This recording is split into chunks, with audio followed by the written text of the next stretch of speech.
Hello guys, nandito na naman ako at eto, i-congratulate lang natin itong i-congratulate natin ang mga abogado nitong si Kibulok.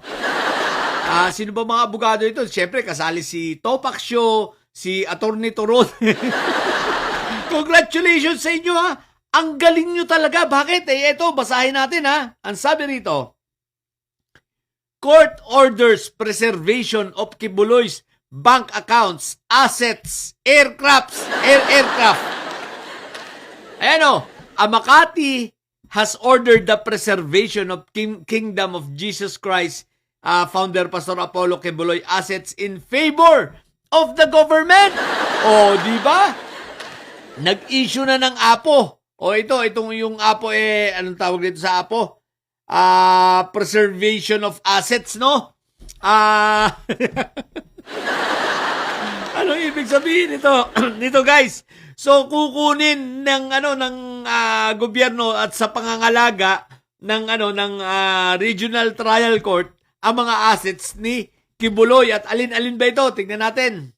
O ayan ha. Ito asset preservation order. The court has slapped on hold on 12 bank accounts, 37 real estate properties. Malamang kasama na rito yung mga opisina ng SMNI, ang KOJC, ang tawag dito, yung mga schools, yung mga nandun sa may malapit sa airport, pati itong Kingdom. Okay? Ang sabi pa rito, 25 vehicles including 2 fire trucks, a fuel tanker, and even a Cessna aircraft. Ayan na. So, eventually, itong asset preservation order na ito, pagkakuha dito ng korte, sapagkat nasabi sa desisyon, hindi, bagamat ang depensa nila, galing daw ito sa mga tithes, galing daw ito sa mga offering, ang sabi ng korte, walang maliwanag na naipakitang ebidensya ang mga depensa para patunayan na itong lahat nga ito ay acquired through the donations, wala. So ibig sabihin, maliwanag na merong mga ibang pinanggalingan ang assets na ito ng KOJC at nitong si Kibulok. Ang problema ngayon guys, pag gobyerno na ang humawak nito, palalayasin sila dyan. Palalayasin yung mga nakatira dyan. Ako, ang tanong, paano na yung vault sa ilalim dun? Paano na yung vault na mailalabas ba nila agad yung mga ginturon? Kapag ako naniniwala, may mga ginto, may mga gold bars doon guys sa ilalim na sa bunker na pinagtaguan nitong si Kibulok ha. Siyempre, apektado na naman. Sino ang pinaka-apektado ng desisyong ito? Walang iba kundi ang mga magkakapatid na may sayad. Sapagkat for sure, ako'y nakakasiguro na merong mga nakataguro na pag-aari nila. May mga gold bars na nakataguro na pag-aari nila. Ngayon, ito, part na pag nakuha ito ng gobyerno, ito ay ipoproseso at baka ito ay may tsansa na masubasta. At hindi pala tsansa, isusubasta talaga ito kasi hindi ito napatunayan hindi napatunayan ng depensa na ito ay kanilang pag-aari at nakuha nila ito sa pamamagitan ng legal na pamamaraan, sa pamamagitan ng donasyon at sa pamamagitan ng mga tithes o mga abuloy, no? Sapagkat paano nga naman? Namamalimos ka yung mga miyembro nito. Paano sila makaka-acquire ng ganyang karaming assets? Diba? So obviously, merong something, hindi naman kaila sa atin, merong illegal na ginagawa ito. Ito ay nanggaling sa mga illegal. So ngayon, ito maliwanag kinumpis ka, no? Kinumpis ka na ng gobyerno. Anytime soon, sisibat yung mga yan. Sana kaya lilipat ang SMNI nila? Naku po, 12 bank accounts, ubos.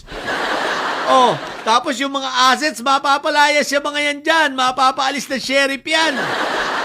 So ngayon, ito ang nakakatuwa. Pero ang pinaka-apektado rito, malamang-lamang, isa sa pinaka-apektado ay ang may sayad. No?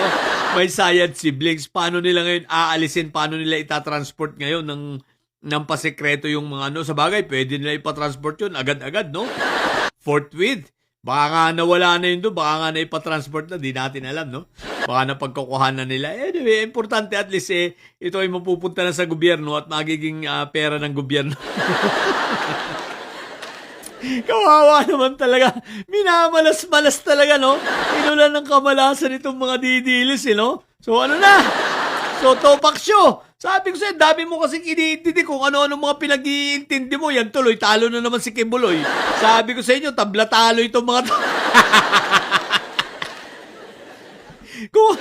kung ano-ano kasi pinagkakaabalahan, yan tuloy. Oh, di ba? Tabla talo kayo ngayon. Kung ano-anong pinagkakaabalahan mo, kung ano-ano mga pinaggagawa mo sa buhay. Imbis na tutukan mo tong kaso ng amo mo, ayan tuloy. Talo na naman. So, wala pa silang statement sa bagay na ito, ha? Wala pa silang sinasabi, ha? Pero, at least, ang sigurado tayo, talo sila sa kasong ito. So, congratulations, Kibulok, ha?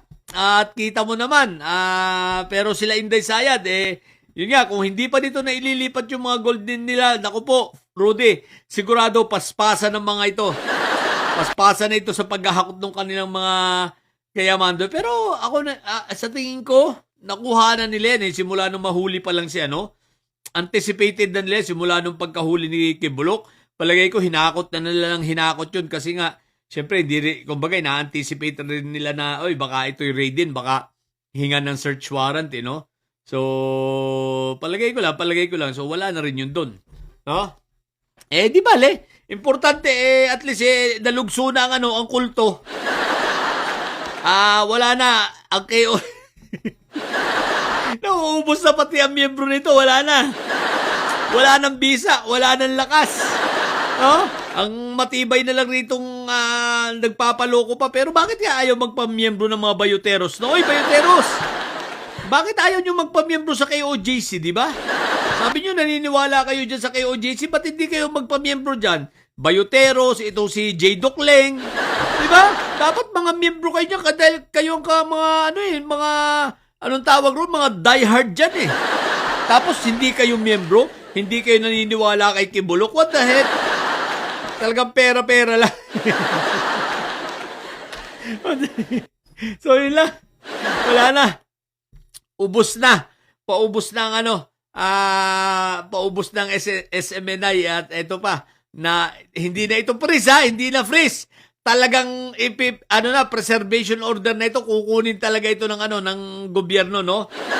At ipoproseso na. So, wala na. Ang assets nila ubos.